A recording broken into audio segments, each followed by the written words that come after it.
Bismillahirrahmanirrahim. Assalamualaikum warahmatullahi wabarakatuh.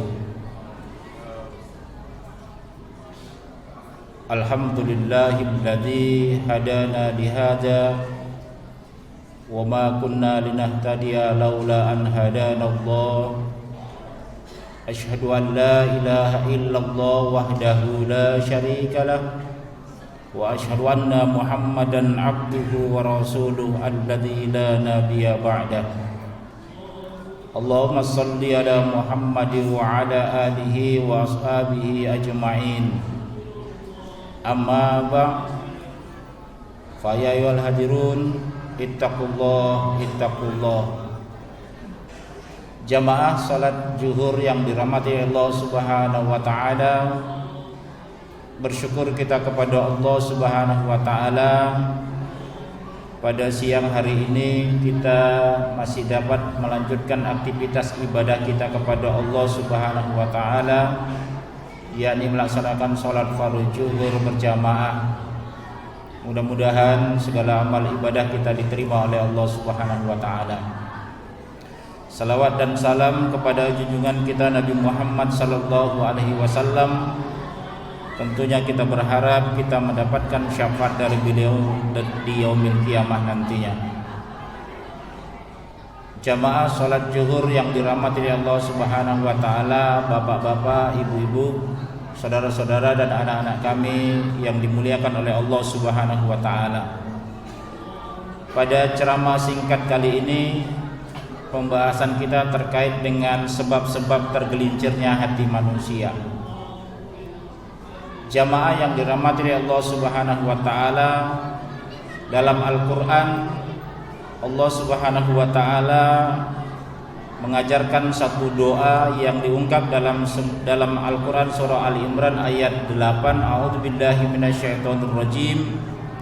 Rabbana la tuzigh qulubana ba'da idh hadaitana wa hab lana min ladunka rahmah innaka antal wahhab.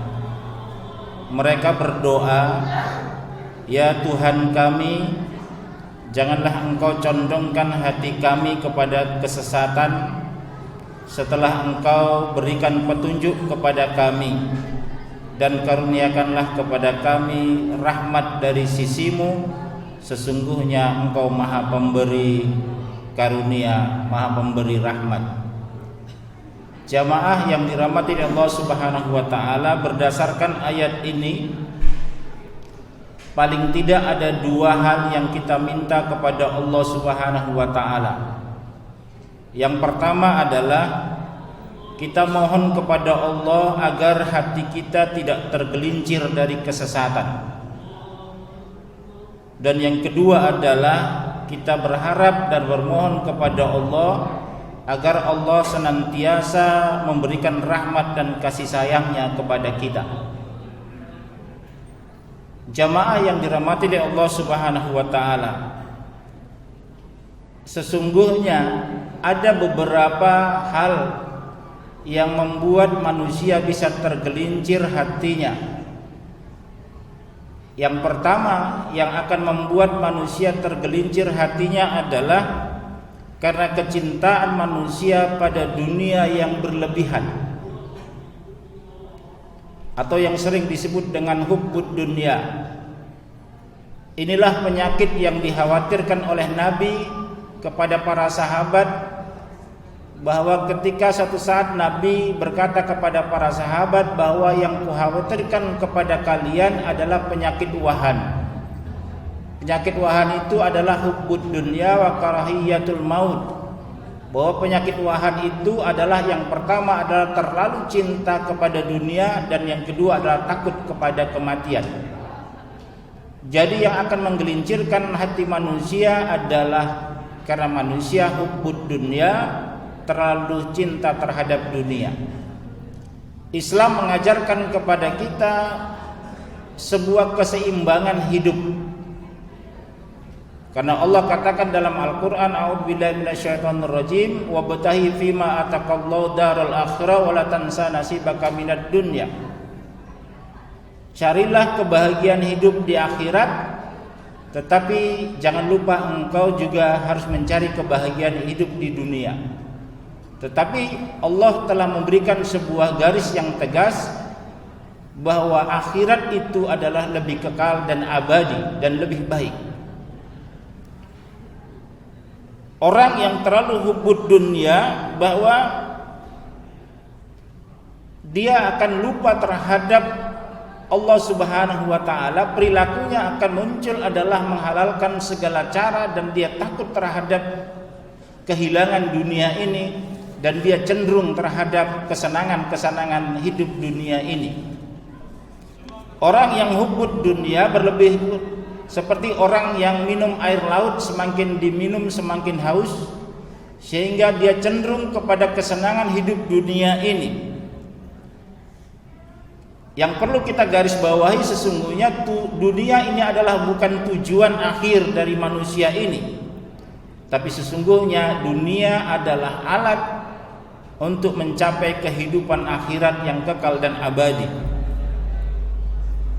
Dan juga yang harus kita garis bawahi, bahwa dunia ini adalah sesaat, dan dunia penuh dengan permainan, penuh dengan senda gurau, penuh dengan canda tawa yang melalaikan manusia. Dan bahkan dunia ini banyak kesenangan-kesenangan yang menipu, yang dianggap bahwa itu akan membahagiakan manusia, tetapi sebaliknya bahwa itu yang akan membuat manusia tidak bahagia dan cenderung kepada perbuatan-perbuatan yang kurang baik. Jadi sesungguhnya dunia ini adalah ladang tempat kita menanamkan benih-benih kebaikan. Siapa yang menanam benih-benih kebaikan ini, maka manusia akan memperoleh kebahagiaan nantinya di akhirat. Dan sebaliknya, siapa yang menanam benih-benih kejahatan, benih-benih perbuatan yang tidak baik, bahwa itulah yang akan membuat manusia nanti menyesal di akhir kehidupannya, dan juga nanti di hari akhirat banyak manusia yang menyesal. Itulah yang digambarkan oleh Allah Subhanahu wa taala, bahwa nanti di hari kiamat dalam surah As-Sajdah ayat 12, bahwa banyak manusia nanti menyesal dalam kehidupan akhirat setelah mereka melihat bagaimana siksa yang diberikan oleh Allah kepada mereka yang berbuat jahat, dan mereka mendengar langsung dan melihat langsung bagaimana azab itu diberikan kepada manusia yang melakukan kejahatan. Kemudian mereka berkata bahwa meminta kepada Allah untuk dikembalikan ke dunia ini untuk melakukan amal soleh, dan mereka yakin dengan apa yang telah dihabarkan oleh Allah tentang neraka dan azab-azab pedihnya. Oleh karena itu, jamaah yang dirahmati oleh Allah Subhanahu wa taala, kita jangan sampai terlalaikan dengan terlalu cinta terhadap dunia ini, sehingga kemudian akan menggelincirkan hati kita dari kebaikan dan mengingat Allah Subhanahu wa taala. Yang kedua yang akan menyebabkan manusia hatinya tergelincir adalah lalai dari berzikir kepada Allah Subhanahu wa taala. Islam telah mengajarkan kepada kita, memerintahkan kepada kita untuk banyak berzikir kepada Allah Subhanahu wa taala. Dan tentunya kenapa Allah memerintahkan manusia untuk banyak berzikir kepada Allah? Karena sesungguhnya zikir itu banyak manfaat yang akan diperoleh oleh manusia. Yang pertama, manfaat dari ingat atau zikir kepada Allah adalah bahwa dengan berzikir itu akan memberikan dan menguatkan kalbu manusia.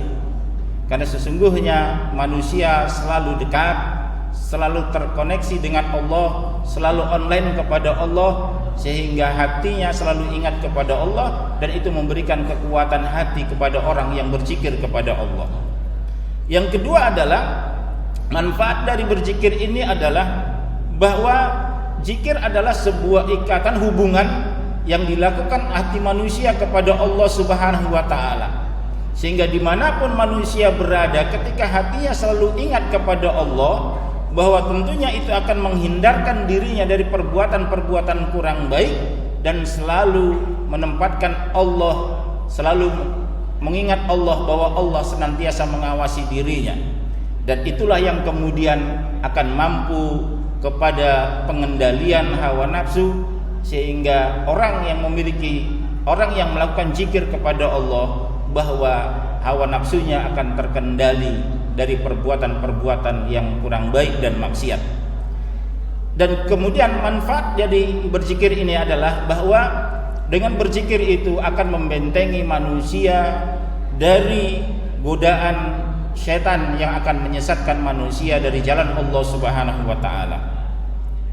Jamaah yang dirahmati Allah Subhanahu wa taala, saat manusia berzikir kepada Allah Subhanahu wa taala, kalbunya selalu ingat kepada Allah, dan kemudian di situ terjadi sebuah penyerapan yang namanya nur ilahi, bahwa hatinya selalu hidup dan ingat kepada Allah, sehingga dengan hatinya yang hidup itu maka akan lahirlah sebuah maghfirah diturunkan oleh Allah kepadanya, yaitu pengampunan kepada dirinya terhadap dosa-dosa yang dilakukan, dan kemudian diberikan sebuah kemauan yang kuat, sehingga inilah yang mendorong manusia untuk melakukan aktivitas dan memiliki etos kerja yang baik karena selalu ingat kepada Allah.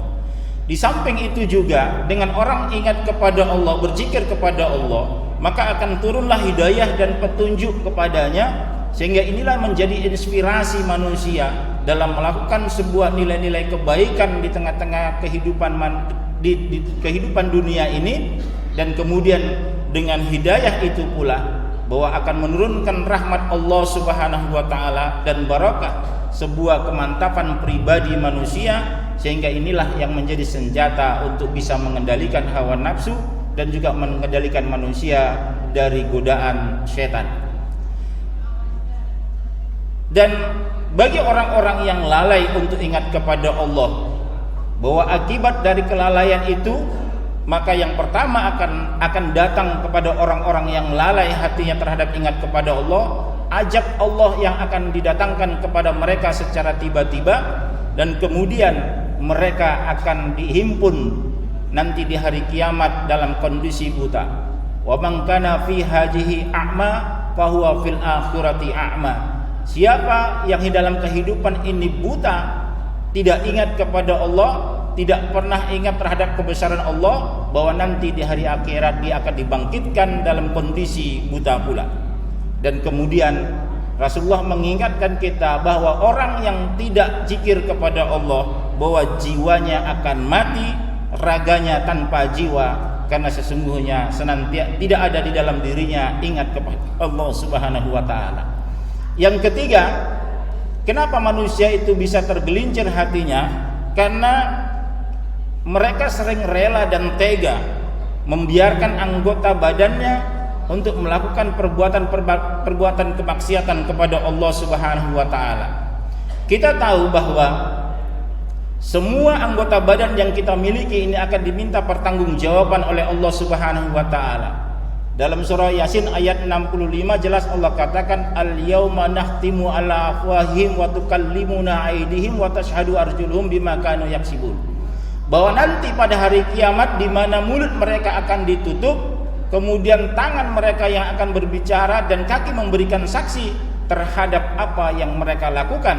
Artinya adalah bahwa seluruh anggota badan kita akan diminta pertanggungjawaban oleh Allah Subhanahu wa taala, agar hati kita tidak lalai dan tergelincir. Maka sesungguhnya yang harus kita lakukan adalah jangan pernah kita rela melakukan anggota badan ini dalam perbuatan-perbuatan maksiat kepada Allah Subhanahu wa taala.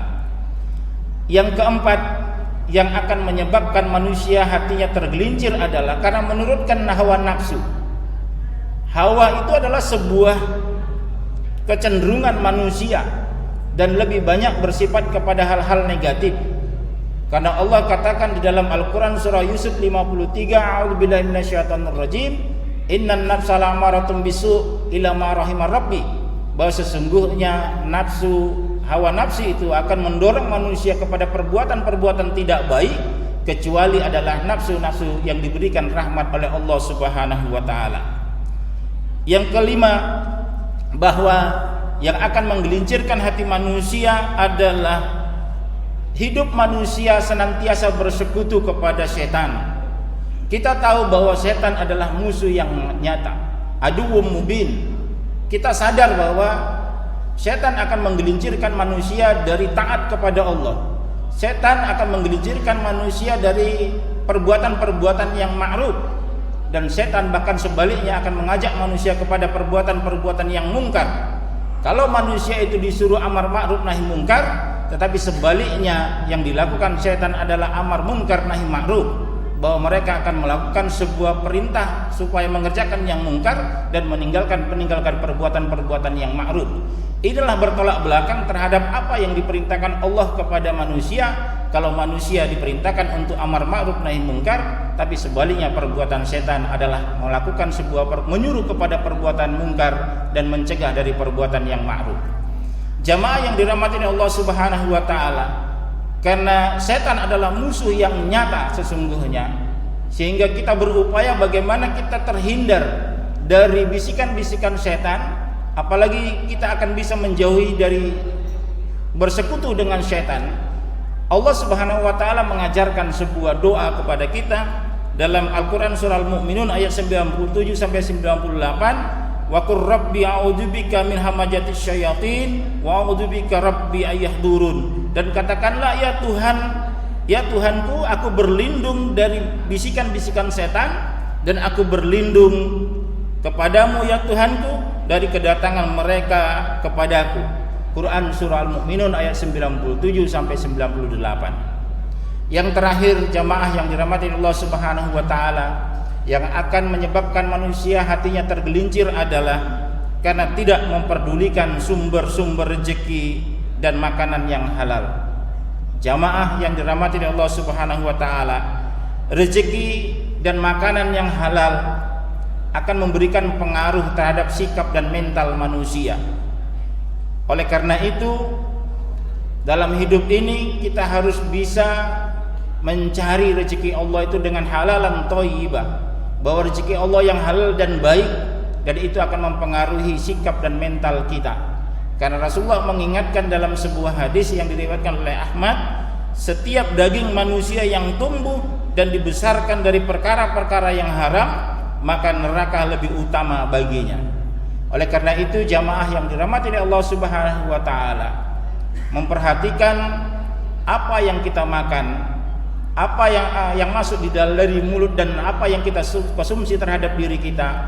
Ini menjadi suatu perhatian yang cukup luar biasa tentunya, karena orang-orang yang terbiasa dengan makanan yang haram, maka akan menjauhkan dirinya dari ingat kepada Allah Subhanahu wa taala. Itulah beberapa sebab yang akan menggelincirkan hati kita dari mengingat Allah dan kebaikan. Oleh karena itu, kita berupaya semaksimal mungkin untuk bisa menjauhkan diri kita dari hal-hal yang akan bisa menggelincirkan hati kita. Dan senantiasa Rasulullah mengajarkan sebuah doa yang tentunya akan membuat kita akan berketetapan hati kita. Doa itu adalah, Allahumma ya muqallibal qulub wasabbit qalbi ala dinik wa ala ta'atik. Bahwa ya Allah, Engkaulah yang membolak-balikkan hati, tolonglah tetapkan hati kami dalam menjalankan agama ini dan juga dalam menjalankan ketaatan kepadamu. Jamaah yang dirahmati Allah Subhanahu wa taala, mudah-mudahan ceramah singkat ini bermanfaat bagi kita bersama dalam memperbaiki hati kita, dan jangan sampai hati kita tergelincir kepada hal-hal kesesatan. Dan kemudian kalau itu hati kita akan tergelincir kepada kesesatan, maka tentunya kerugian dan kesengsaraan yang akan kita peroleh. Demikian akhirul kalam, wabillahi taufiq wal hidayah. Assalamualaikum warahmatullahi wabarakatuh.